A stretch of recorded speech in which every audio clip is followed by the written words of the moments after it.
Good morning, students. Welcome back to my YouTube channel, The Account Master. Today, I am here to deliver a lecture on the subject Accountancy for the students of class 12 on the topic Accounting for Companies, and the subtopic is Issue of Shares, Reissue of Forfeited Shares. Let's begin the lecture. Reissue of forfeited share. Once the shareholders fail to pay any amount due on the share allotted to him, the company having right to forfeit their shares. After forfeiting the shares, the company reissue the forfeited shares. Means company shares का पैसा due रहने पे जब्त कर लेती है shares को, यानी कैंसिल कर देती है और उस शेयर्स को फिर से रीइश्यू करती है. That is known as reissue of forfeited shares. The company having the liberty to reissue the forfeited share at par, premium and discount. Means company जो जब्त किया गया शेयर से उसको पार पे, प्रीमियम पे या डिस्काउंट पे, तीनों में किसी एक पे इशू कर सकता है. लेकिन अगर if the shares are reissued at a discount, the amount of discount cannot exceed the amount previously received on these shares. Means company अगर डिस्काउंट पे शेयर्स को रीइश्यू करती है तो डिस्काउंट का अमाउंट पहले उस शेयर्स पे मिले हुए पैसे से ज्यादा नहीं होना चाहिए. तो चलिए फिर जर्नल एंट्री देखते हैं. तो तीन कंडीशन है कि अगर पार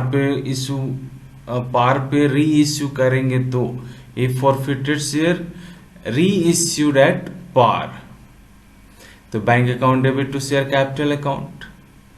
अगर if forfeited shares reissued at premium, then bank account debit to share capital account to security premium account.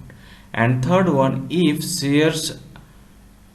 if forfeited shares reissued at discount, then bank account debit, share forfeiture account debit to share capital account. तो journal entry सिर्फ एक ही journal entry करेंगे forfeited shares का reissue करने के लिए. मतलब यहाँ पे एक ही बार में पैसा ले लिया जाता है. तो पार में इशू करेंगे तो bank to share capital, premium में करेंगे तो bank account debit to share capital account to security premium account, और डिस्काउंट में करेंगे तो bank account debit share forfeiture account debit to share capital account. इसके अलावा एक एंट्री और पास करेंगे, transfer to capital reserve account. Means share forfeiture में जो पैसा बच गया है, यानी क्रेडिट बैलेंस या एक्सेस अमाउंट जो शेयर फॉरफिचर अकाउंट में बच गया after reissue of forfeited shares, then that amount is capital gain to the company and it must be transfer to capital reserve. इसको कैपिटल रिजर्व में transfer कर देंगे. तो एक नया एंट्री पास करेंगे, share forfeiture account debit to capital reserve account. Clear है? एक नोट है इसके लिए, इन केस अगर पूरा फॉरफिटेड शेयर्स को रीइश्यू नहीं कर रहे हैं तब सिर्फ प्रोपोर्शनेट अमाउंट ही कैपिटल रिजर्व में ट्रांसफर किया जाएगा. क्लियर है? ओके. तो प्रैक्टिकल क्वेश्चंस के थ्रू देखते हैं कैसे सॉल्व किया, कैसे इस टॉपिक को अच्छे समझते हैं. Practical questions, reissue of forfeited shares at par. Question है, Singh Limited has authorized capital of rupees 10 lakh divided into 1 lakh shares of rupees 10 each. Company issued 50,000 shares payable as rupees 3 on application for on allotment and remaining on share first and final call. यहाँ 3 बार में ही पैसा, 3 instalment में पैसा लिया जा रहा है। All money dues were duly received except Mr. Sharma ji and Barma ji, who hold 300 and 500 shares respectively, failed to pay first and final call money. Their shares were forfeited and reissued at rupees 10. Pass necessary journal entries in the book of X Limited. तो journal entries जो है वो आपका share for future तक आप बना लेंगे, कोई डाउट नहीं होना चाहिए। फिर भी शुरू से हम जर्नल एंट्री देखते जाते हैं। ये फॉर्मेट है, फॉर्मेट अच्छे से ड्रॉ करेंगे। मार्क्स फॉर्मेट पे भी एग्जामिनेशन में दिया जाता है। तो पहला एंट्री होगा bank account debit to share application account, दूसरा entry share application to share capital account, तीसरा share allotment to share capital, चौथा bank account to share allotment account, पांचवा share first and final call account debit to share capital account. पैसा मिलेगा, calls in arrear हो रहा है तो bank account debit, calls in arrear account debit to share first and final call account. उसके बाद shares को फॉरफिट कर लिया गया तो शेयर फॉर फ्यूचर अकाउंट का, शेयर फॉर फ्यूचर का journal entry, share capital account debit, पूरा पैसा मांग लिए थे तो 800 शेयर्स, 500 और 300, 800 शेयर्स 10 रुपया करके 8000।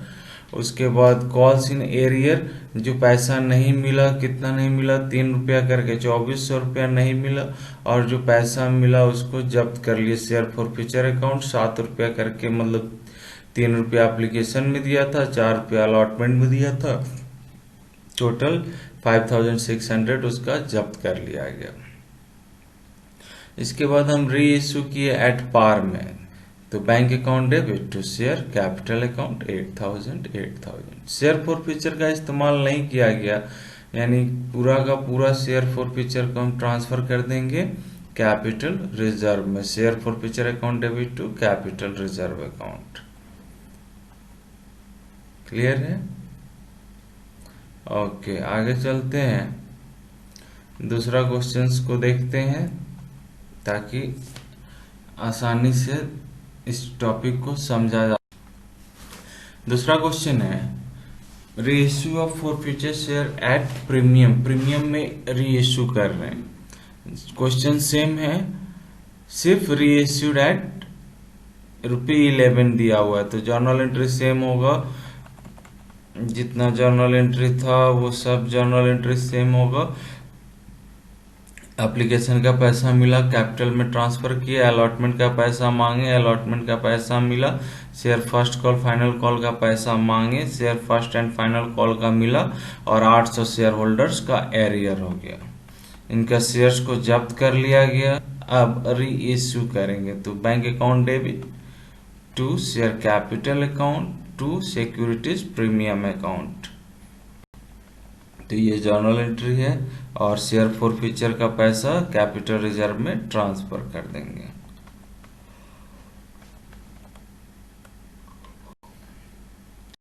तीसरा क्वेश्चन,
तीसरा क्वेश्चन है share reissue of forfeited share at discount, discount में इशू कर रहे हैं। यहाँ पे दिया गया है फॉरफिटेड शेयर को 9 रुपया ईच में इशू किया गया, 9 रुपीज ईच में इशू किया गया। तो जर्नल एंट्री सेम होगा, एप्लीकेशन का पैसा मिला, एप्लीकेशन के पैसे को ट्रांसफर किए, अलॉटमेंट का पैसा मांगे, अलॉटमेंट का पैसा मिला, फर्स्ट कॉल का पैसा मांगे, फर्स्ट कॉल का पैसा मिला, और कॉल्स इन एरियर भी हुआ। इनका पैसे, इनके शेयर्स को जब्त कर लिया गया। Share forfeiture, share capital account debit to calls in arrear account to share forfeiture account, पैसा जब्त हो गया। उसके बाद शेयर्स को री इशू किया गया, री इशू किया गया at discount.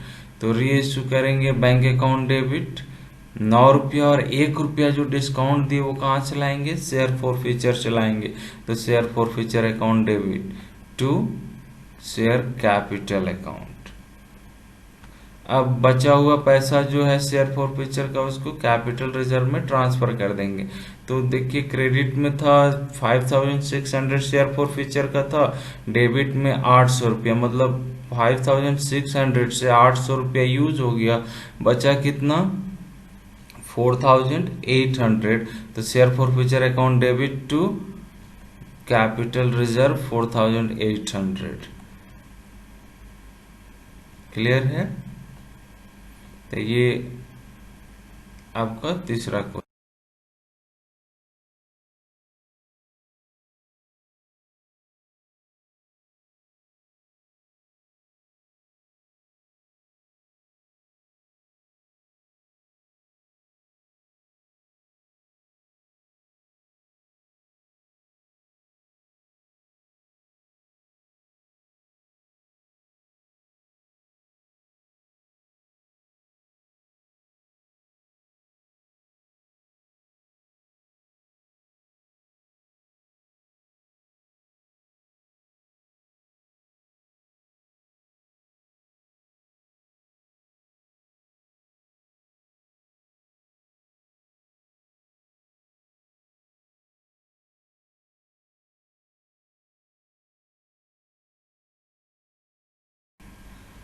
I hope the student will be highly benefited through this lecture.